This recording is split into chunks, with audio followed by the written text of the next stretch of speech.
Hello dear student, जैसा कि हम राइबोसोम्स के बारे में पढ़ रहे हैं। उससे पहले हमने राइबोसोम्स के बारे में थोड़ा सा डिस्कस किया था और उसमें दो सब यूनिट्स होती है।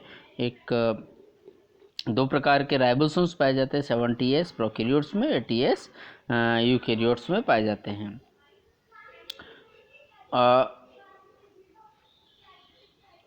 अगर हम प्रोकैरियोटिक जो 70S राइबोसोम्स और आरएनए की जब हम बात करते हैं तो जैसा कि पहले भी हमने इसको देखा कि फर्स्ट जो क्रिटिकल लेवल पर डिसोसिएशन होता है उससे दो सब यूनिट्स बनती है 70S राइबोसोमल आरएनए में। लार्ज सब यूनिट को हम 50S के नाम से जानते हैं और स्मॉल को हम 30S के नाम से जानते हैं।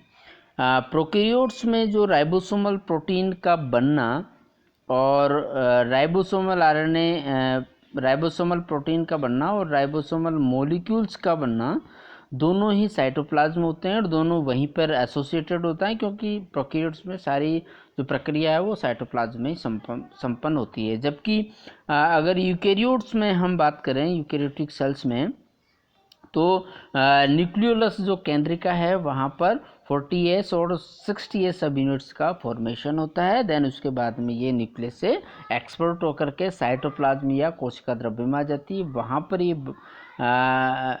एसोसिएट होकर के functional form 80S ribosomal RNA बनाती है। 70S राइबोसोमल आरएनए को और फर्दर हमें समझने के लिए उसमें कौन कौन सी लार्ज और सब यूनिट्स होती है, तो ये एक बहुत ही क्लियर डायग्राम में इसमें आपको और ज़्यादा समझ में आ जाएगा कि 70S राइबोसोमल आरएनए है, ठीक है। और इसमें दो सब यूनिट्स हैं, एक तो 30S है और एक 50S है। इस 30S में एक तो 16S राइबोसोमल आरएनए है और बाकी के कितने 21 प्रोटीन्स है। इसी तरीके से 70S जो राइबोसोमल आरएनए है, 70S की जो बड़ी सब यूनिट है 50S, उसमें तीन प्रकार के आरएनए हैं। इसमें 23 दो प्रकार के इसमें आरएनए हैं। एक तो 23S राइबोसोमल आरएनए और एक 5S राइबोसोमल आरएनए, और इसके अलावा इसमें 34 प्रोटीन्स हैं।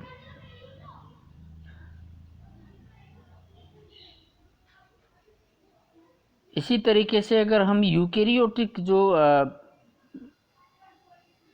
राइबोसोम्स की हम बात करते हैं, जिसको हम 80S के नाम से जानते हैं, तो उसमें भी आपको क्लियरली दो सब यूनिट्स में डिवाइड करते हैं। एक तो उसकी लार्ज सब यूनिट को हम 60S और स्मॉल सब यूनिट को हम 40S के नाम से।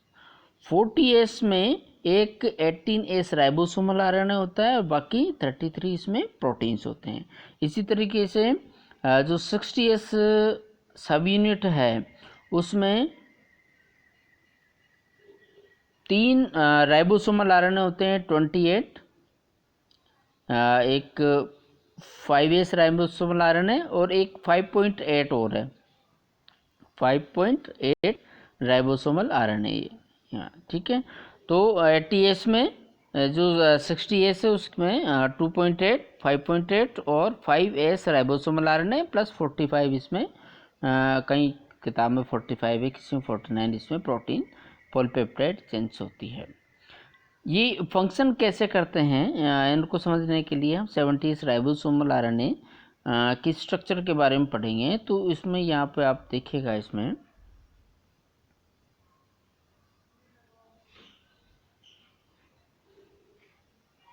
ये 70S ये 30S सब यूनिट्स की अगर हम बात करें तो इस सब यूनिट्स में दिस इज 30S सब यूनिट, ओके। ये इसमें अगर आप देखेंगे 30S सब यूनिट्स में, तो इसकी जो सबसे पहले इसकी हम लेंथ देख लेते हैं। इससे लेंथ है इसकी लेंथ है इसकी ये 22 नैनोमीटर और इसकी विड्थ कितनी है 6 नैनोमीटर। इसके अलावा इसके एक हेड रीजन्स हैं, इसमें ये हेड है और इसमें बेस में हम इसको डिवाइड करते हैं। इसके अलावा इसमें एक क्लेफ्ट होता है, एक इसमें प्लेटफॉर्म के नाम से स्ट्रक्चर होती है। जब इसको हम 90 डिग्री पे घुमाते हैं तब स्ट्रक्चर हमें इस तरह से इसकी दिखाई देती है। इसके अलावा जो 58 सब यूनिट्स हैं उसमें अगर इसके स्ट्रक्चर हम देखें तो इसमें एक तो ये इसकी जो विड्थ है वो 15 नैनोमीटर है और इसकी जो लेंथ है वो 20 नैनोमीटर है। इसके अलावा इसमें एक स्ट्रोक लाइक स्ट्रक्चर निकली होती है और आगे की तरफ एक गुरा पार्ट निकला है जिसको हम सीपी या सेंटर प्रोटूबरेंस के नाम से जानते हैं। इसको जब हम 90 डिग्री पे घुमाते हैं तब इसको इसके स्ट्रक्चर हमें इस तरह से नज़र आती है और 3 इसमें उभरे हुए पार्ट इसमें नज़र आते हैं और ये कुछ क्लेफ्ट लाइक बेली हमें नज़र आती है, नीचे का भाग स्टॉक कहलाता है और ये सेंटर प्रोटूबरेंस है जो हमें इस तरह से नज़र आता है। बाद में ये जो अब ये 58 सब यूनिट्स हैं और ये 38 सब यूनिट्स हैं, ये दोनों एसोसिएट होकर फंक्शनल 70s प्रकार के राइबोसोम्स का फॉर्मेशन करती है। देखिएगा यहाँ पे ये अब एसोसिएटेड हो गई दोनों सब यूनिट्स और अब ये फंक्शनल 70s राइबोसोमल आरएनए के रूप में काम करता है और यहाँ पर अब प्रोटीन का फॉर्मेशन हो सकता है। जब इसको हम 90 डिग्री पे घुमाते हैं तब हमें इस तरह से नज़र आते हैं और अगर इसका क्रॉस सेक्शन हम काटें, इसका क्रॉस सेक्शन अगर हम यहाँ से इसका क्रॉस सेक्शन हम काटते हैं तब हमें ये इस तरह से नज़र आता है। और इसमें जो इम्पोर्टेंट चीज़ है वो क्या है कि इसमें ये ऊपर तो है इसमें लार्ज सब यूनिट्स और नीचे ये स्मॉल सब यूनिट्स हैं और इसके अंदर मैसेंजर आरएनए इसमें आता है, ठीक है। और यहाँ पर 3 साइट होती है इस फंक्शनल यूनिट में, एक तो ए साइट, एक पी साइट और एक ई साइट है ना, E for exit, P for polypeptide और ए फॉर एंट्री की तरह होता है। तो यहाँ से ए साइट से मैसेंजर आरएनए एंटर करता है, सॉरी ये ट्रांसफर आरएनए की एंट्री की है, ट्रांसफर आरएनए यहाँ एंटर करेगा। देन उसके बाद में पी साइट पे पॉलीपेप्टाइड बॉन्ड बनता है, देन ई साइट पे वो एग्जिट होकर के चला जाता है। इसको समझने के लिए एक और डायग्राम है, ये एक डायग्राम है जिसमें आप देखो इसमें कि सबसे पहले तो ये क्या है, ये है मैसेंजर आरएनए, ये मैसेंजर आरएनए, ये मैसेंजर आरएनए 5 डेज से 3 डेज इस तरफ ये बढ़ता है। ये फंक्शनल यूनिट है 70S राइबोसोमल आरएनए की और इसमें नीचे की साइड में ये नीचे 30S और ऊपर की तरफ इसमें है ये 50S सब यूनिट, 50S सब यूनिट्स होती है, ठीक है। अब वो होता क्या है, यहाँ पर जो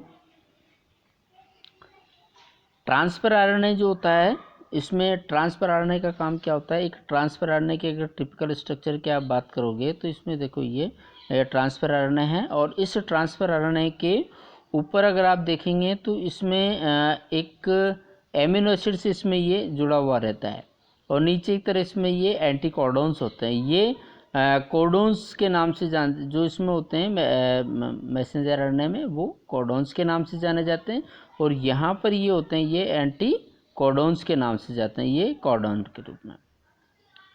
तो जो ट्रांसफर आरएनए हैं वो ट्रांसफर आरएनए सबसे पहले ए साइट पे आता है और ये यहाँ पर जैसे कोडोन है वैसे इसमें एंटी कोडोन्स होते हैं। तो कोडोन और एंटी कोडोन मिलकर के उस पर जो जिनकी बॉन्डिंग होती है उसी के अनुसार उसके ऊपर एक एमिनो एसिड से लगा रहता है। ये ए साइट पे आता है, देन उसके बाद में ये पी साइट पे जाता है। पी साइट पे जाने के बाद में एक एमिनो एसिड जो चेन पहले से बन रही है और दूसरा एमिनो एसिड जो ये तो ग्रोइंग पॉलीपेप्टाइड चेन है और ये इनकमिंग एमिनो एसिड्स, तो ये एमिनो एसिड्स यहाँ आकर के इसमें जुड़ जाता है और वापस जब ये जुड़ जाता है तो इससे ये ट्रांसफर आरएनए है, सॉरी ये क्या है, ट्रांसफर आरएनए,